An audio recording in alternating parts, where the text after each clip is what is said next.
નમસ્કાર દર્શક મિત્રો, હું છું રૂપલ લુણેચિયા. સંપૂર્ણ ન્યૂઝમાં આપનું સ્વાગત છે.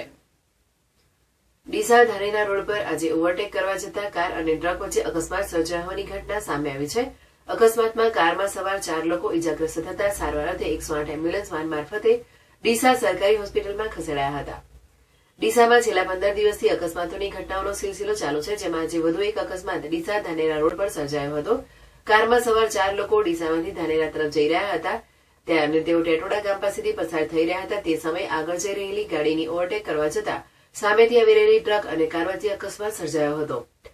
કાર સામેથી આવી રહેલી ટ્રકની પાછળના ભાગે ટકરાઈને રોડની ઝાડમાં ફંગોળાઈ ગઈ હતી. ધડાકાભેર સર્જાયેલા અકસ્માતમાં કારનો એક તરફનો ભાગનો કચ્ચરઘાણ નીકળી ગયો હતો. અકસ્માતમાં કારમાં સવાર લોકોને ગંભીર ઇજાઓ પહોંચી હતી.